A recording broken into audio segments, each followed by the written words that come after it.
Namaskar dear children. Dear children, today I am starting our next chapter of our chemistry. Next chapter of chemistry, chapter number 3. Right? Chapter number 2 we have completed, 1 we have completed.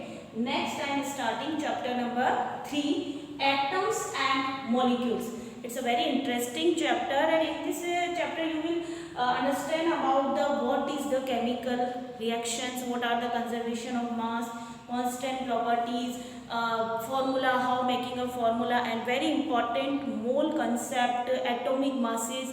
Very interesting topics we will discuss in this topic. So first for the today I am starting this topic, and our first topic is law of chemical combination.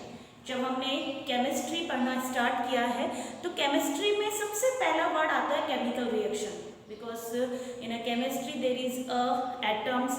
When atom combined it form a molecules, right? So atom and molecules and the reaction जब ये combine होते हैं एक reactant मिलते हैं और उनसे कोई new product बनता है. Suppose A plus B, this is the reactant. जब ये react करते हैं तो एक product बनता है, it form a product AB, that is the chemical reaction. जब AB combined होते हैं और इनको मिलके एक प्रोडक्ट बनता है, that is the chemical reaction, right student? So first of all the law of chemical combination is given by Lavoisier and Proust. Who given this? It given by the Lavoisier and Proust. First is law of conservation of mass. As in force and law, Newton's force and law of motion में we have discussed conservation of momentum. What do you mean that? The conservation of momentum, momentum conserve रहता है, and here is conservation of mass. And when we are discussing about the chemistry, chemical reaction, तो mass कहाँ conserve रहेगा? Mass conserve रहेगा in a chemical reaction. जब ये chemical reaction हो रही है तो जितना मास लिया जाएगा रिएक्टेंट में, उनका प्रोडक्ट में मास भी सेम रहेगा, मास चेंज नहीं होगा. So what is the law? During a chemical reaction, during a chemical reaction, what is the chemical reaction? When reactant combine it form a product, that is the chemical reaction. यहाँ पे हम कोई भी एक reaction ले सकते हैं, reaction करवा सकते हैं. During a chemical reaction matter is neither created and nor be destroyed. जो ये मैटर है हमारे पास, ये ना तो क्रिएट होता है और ना ही डिस्ट्रॉय होता है. सपोज मैंने A लिया है 9 ग्राम, B लिया है 9 ग्राम, तो हमारा प्रोडक्ट क्या होगा? हमारा प्रोडक्ट होगा 18 ग्राम. कितना होगा? 18 ग्राम. यही चीज आप कॉम्बिनेशन में ले सकते हैं जब वो कंबाइंड हो रही है, या हम डी कॉम्बिनेशन में ले सकते हैं जब वो डिवाइड हो रही है. So the law is during a chemical reaction matter is neither be created and nor be destroyed. जो इनकी वैल्यू है वो वही रहती है, जितना वैल्यू लिया जाता है ए बी मिलके प्रोडक्ट भी उतना ही बनेगा.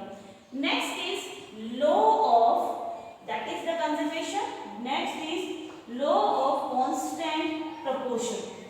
लॉ ऑफ कांस्टेंट प्रोपोर्शन, बिल्कुल केयरफुली सुनिएगा. What is this law?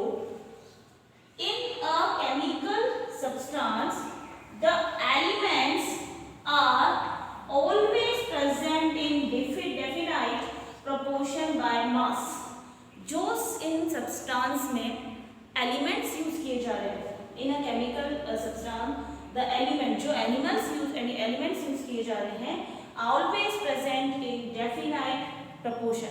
For example, we are taking hydrogen.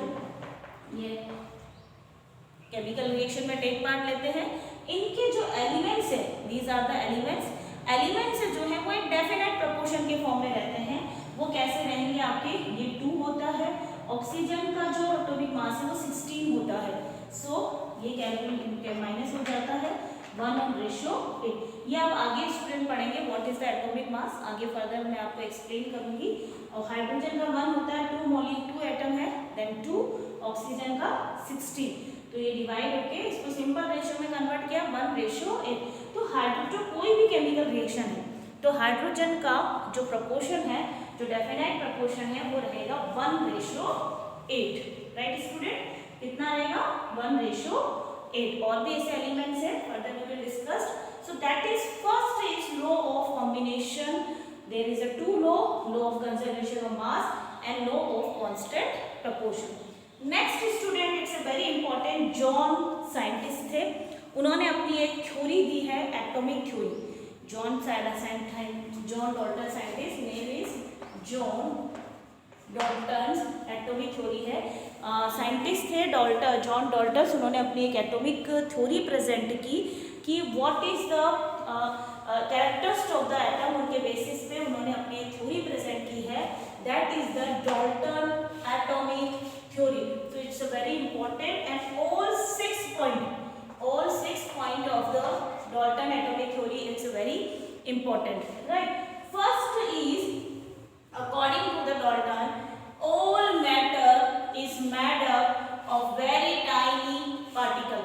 As you everyone know that all atom is made up of very tiny particles. जैसे हमने देखा ये मैटर्स होते हैं स्टूडेंट्स, और ये बहुत ही छोटे पार्टिकल्स से बने होते हैं. All matters is made up of very tiny particles.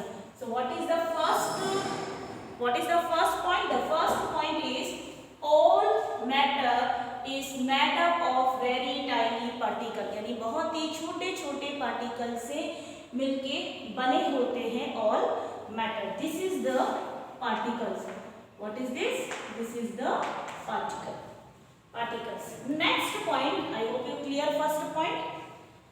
Next points, atoms are indivisible. Atoms are indivisible, which cannot be created or not destroyed. Same thing, atom smallest units होती है, it cannot be created and cannot be destroyed. ये ना तो create होती है ना ही destroy होती है. इसीलिए law of conservation of mass है कि जो atom जो है neither created or not destroyed. ना तो वो डिस्ट्रॉय होते हैं ना क्रिएट होते हैं. तो जितना उनका मास लिया जाता है, मास भी उतना ही सेव रहता है, right? Second point I hope you clear. Indivisible particle can not be created and not be destroyed. Third point, atoms of a given element are identical in mass and chemical properties. जो भी आपको atom दिया हुआ है given elements में, उनका मास और उनकी केमिकल प्रॉपर्टीज सेम रहेगी. जो भी हम रिएक्शन करवाते हैं उनका केमिकल प्रॉपर्टीज और मास जो है वो सेम रहेगी, वो चेंज नहीं हो सकती. जैसे अगर हम बात करें H2O की बात करें, तो इनकी जो केमिकल प्रॉपर्टी है, इसकी जो केमिकल प्रॉपर्टी है वो सेम रहेगी, आइडेंटिकल रहेगी, वो चेंज नहीं होगी. And next same point, atom of different element. अगर डिफरेंट एलिमेंट, इसकी केमिकल प्रॉपर्टी और मास सेम रहेगा. डिफरेंट एलिमेंट है, यहाँ पे सपोज H2O है, वो रिएक्ट कर रहा है NaCl से कर रहा है या किसी और से कर रहा है, इट्स ओनली एग्जांपल. अगर कर रहा है तो इनकी प्रॉपर्टीज जो होगी, इनकी केमिकल प्रॉपर्टीज बिल्कुल अलग होंगी, right? So atom of given element are identical in mass and chemical properties, and atom of different element have different mass and chemical properties. Fifth point, combined ratio of whole number. Same thing, ये जो combine होते हैं, ये जो ratio होता है ये whole number में फॉर्म में होता है. 1 2 3 4 5 6, that is the whole number. जो ये कंबाइंड होते हैं तो इनका जो रेशियो होता है वो 1:8 तो हाइड्रोजन का है. इसी तरह से और भी मॉलिक्यूल्स है, उनका रेशियो होल नंबर में होता है.